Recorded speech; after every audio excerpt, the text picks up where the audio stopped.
जुड़ रहे हैं टोंक से सीधे जतिन, जिनकी रिपोर्ट भी हम आपको दिखा रहे थे। जतिन, कल से लेकर आज तक आपने जो देखा, जरा बताइए दर्शकों को। एक निर्दलीय प्रत्याशी इतना हो हंगामा करता है कि फोर्सेस उतार के गिरफ्तार करना पड़ता है, इस तरह कानून हाथ में लेता है। आज बिल्कुल कानून हाथ में तो लिया ही, लेकिन 2 घंटे पुलिस को हाईवे पर इंतजार करना पड़ा ताकि वो पूरी रणनीति बना सके, और जिसके बाद वो गांव के अंदर दाखिल होते हैं। 2 घंटे का समय लगा। आप इसी से अंदाजा लगाइए कि उनकी गिरफ्तारी के बाद जब हाईवे को ब्लॉक किया गया, हाईवे पर आगजनी की गई, तो उस समय क्या मंजर रहा होगा। एक एक तस्वीर हमने आपको दिखाई थी कि किस तरीके से टायरों में आग लगा दी गई। पहले से प्लानिंग साजिश रची गई थी कि कैसे लकड़ियों का इस्तेमाल करना है हाईवे को ब्लॉक करने के लिए। तस्वीरें आप अभी भी देखेंगे, पेट्रोलिंग लगातार जारी है। यूसी हाईवे के बाहर इस वक्त मौजूद है। बड़ी बड़ी बसेस आपको राजस्थान पुलिस की यहां पे खड़ी नजर आ जाएगी। खास बात यह कि एक ऐसे शख्स की गिरफ्तारी करने के लिए एसटीएफ को यहां पर लगाना पड़ा। उसमें महिला विंग भी और पुरुष विंग भी, दोनों विंग को शामिल करना पड़ा, और 2 घंटे तक रणनीति जो है वो बनाई गई। आपको बता दें कि अभी पूछताछ का दौर जो है वो नरेश से चल रहा है। संभवतः मेडिकल थोड़ी देर बाद कराया जाएगा, और इसके बाद कल सुबह कोर्ट पे पेश करने की कवायद जो है वो भी बहुत तेजी से शुरू कर दी जाएगी। जो आप बता रहे हैं पूछताछ चल रही है, लेकिन जतिन जरा ये भी समझना चाहेंगे, नरेश मीणा की जो प्रवृत्ति रही है, कहा जा रहा है कि उनका बैकग्राउंड भी है इसी तरह कानून हाथ में लेने का बैकग्राउंड भी है, कई मामले दर्ज हैं, जरा उस पर भी अपडेट दें दर्शकों को।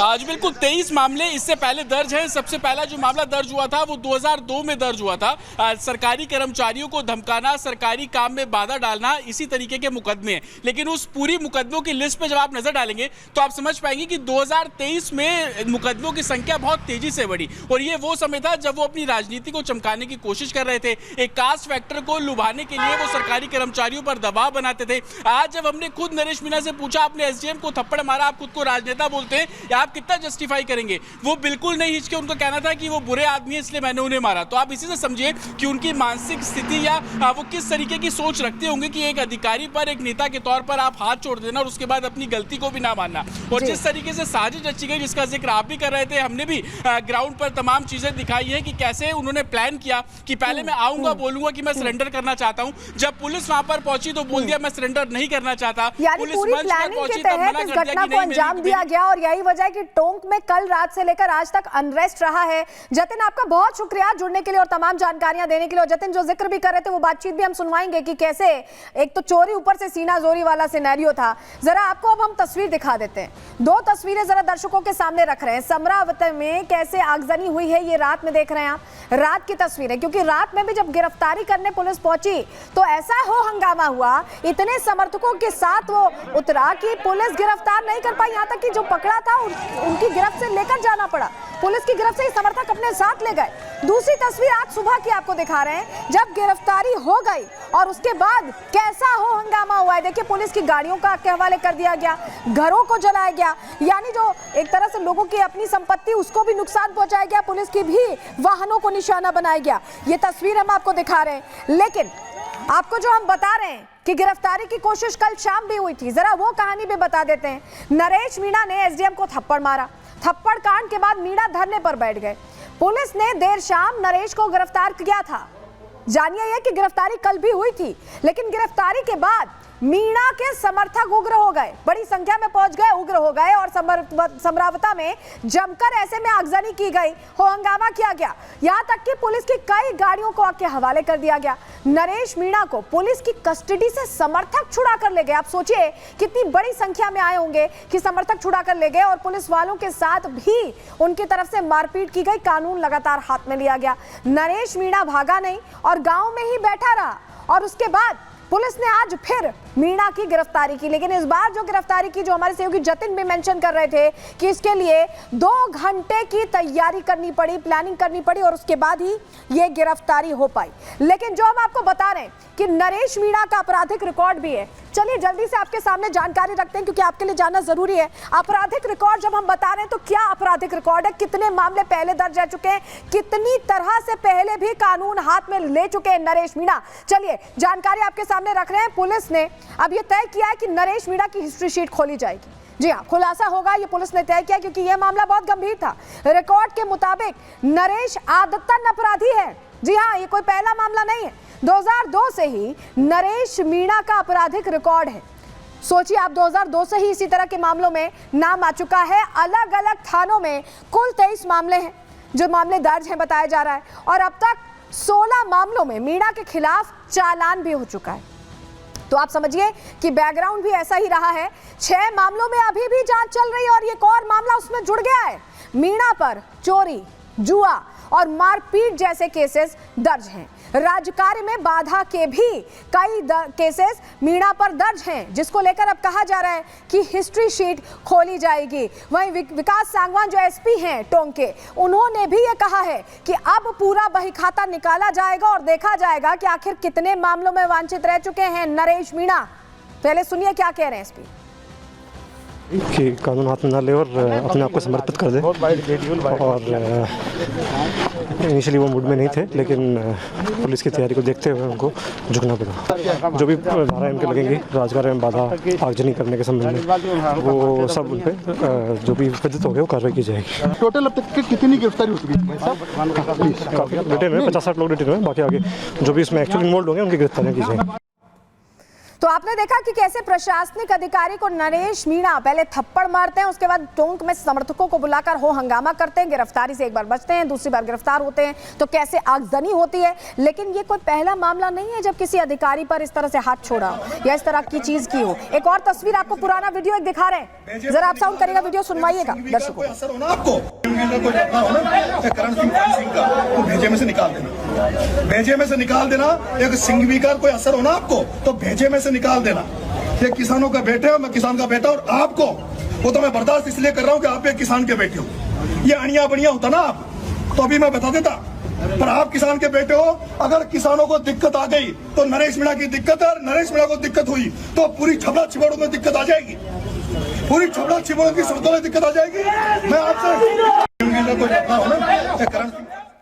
तो देखा आपने कैसे हड़का रहा है, कैसे एक तरह से अपनी धमक, अपना रौब दिखा रहा है नरेश मीणा। पुरानी आदत रही। एक और तस्वीर आपको दिखा रहे हैं, छात्र संघ चुनाव में कैसे गुंडई की है। नरेश मीणा को आप देख रहे हैं, उस वक्त की जो प्रत्याशी थी दौसा सांसद की बेटी, उनका समर्थन नरेश मीणा ने किया था और साथ में जाते दिखाई दे रहे हैं। और ये देखिए कैसे कॉलर पकड़ा हुआ है। ये कोई पहला मामला नहीं है, अब आप समझ रहे हैं, शुरुआत से ही ऐसा रहा है। विपक्षी छात्र नेता का कॉलर पकड़ लिया नरेश मीणा ने, जो दौसा सांसद के साथ लगातार पहुंच रहे थे, उनकी बेटी के साथ लगातार लोगों के बीच पहुंच रहे थे, और उसके बाद कानून हाथ में लेते हुए यहां भी एक इस तरह का जो बिहेवियर है वो दिखाई दिया। देखिए कॉलर पकड़ा हुआ है, एक नेता का कॉलर पकड़ा हुआ है जो विपक्षी छात्र नेता था, उसको धमकाने की यहां कोशिश की गई है। तो ये अपने आप में पता चल रहा है कि नरेश मीणा शुरू से ही इस तरह की घटनाओं में लिप्त रहे हैं, इस तरह के मामले उनके सामने आते रहे हैं। 23 मामले दर्ज हैं, 6 में अभी भी जांच चल रही है, और एक और ये मामला जिसमें टोंक में पूरी तरह से यहां बवाल उनकी तरफ से मचाया गया। रिपोर्ट आपके सामने रख रहे हैं।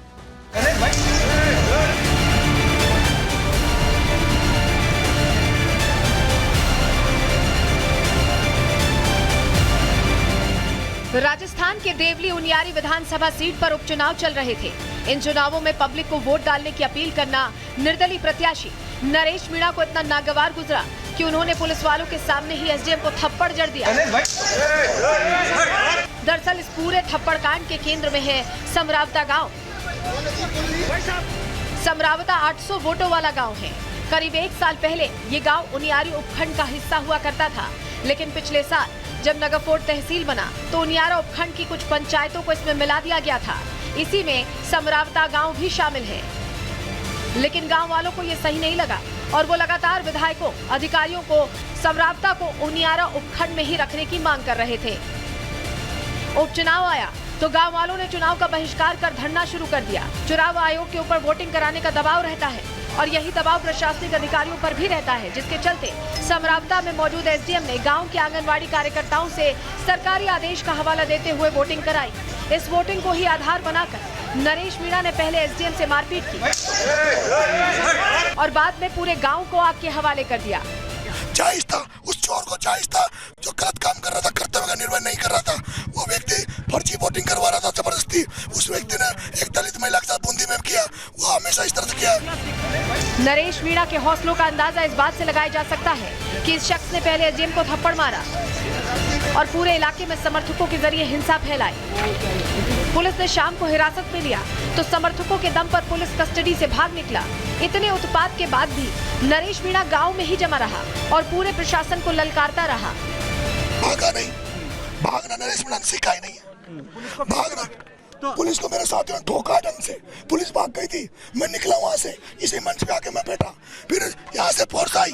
नहीं सर, पहले उन्होंने शुरुआत उन्होंने करी है, हमने बराबर का जवाब दिया। लेकिन रात भर समरावता इलाके में आगजनी और तोड़फोड़ मीणा के समर्थकों ने की, लेकिन मीणा ने पूरा दोष पुलिस वालों पर ही मढ़ दिया। पुलिस जो बर्बरता कर रही थी, पुलिस जो लाठियां दे रही थी, फिर क्या करते इलाज उनका, उनसे बराबर नहीं लड़ सकते। नरेश मीणा पुलिस को दोषी बता रहा है, लेकिन इसने सोशल मीडिया पर जो अपील अपने समर्थकों से की थी वो बता रही है कि मीणा का मकसद टोंक को हिंसा की आग में झोंकना ही था।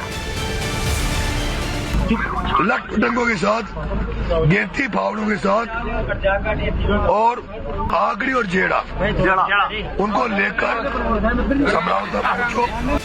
नरेश मीणा और उसके समर्थकों की तैयारी का अंदाजा इस बात से लगाया जा सकता है कि आज भी सैकड़ों की तादाद में पुलिस ज़ाब्ते को गांव के अंदर जाना पड़ा और गिरफ्तारी के बाद भी प्रशासन को मीणा समर्थकों से निपटना पड़ा।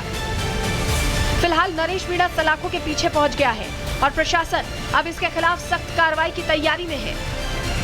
Bureau report, Republic Bharat. तो नरेश मीणा गिरफ्त में है, पूछताछ इससे चल रही है, लेकिन इस पर सियासत भी जमकर हो रही है। सुनवाते हैं आपको नेताओं का क्या कुछ कहना है। जो कल की घटना बड़ी दुर्भाग्यपूर्ण घटना है। अब कल की घटना के बाद में आप बताइए, सरकार का इकबाल बचा है क्या? सरकार का इकबाल होता है गवर्नेंस के लिए, शासन तब होता है तब अच्छा गवर्नेंस में इकबाल बना रहे। इकबाल ही खत्म हो गया।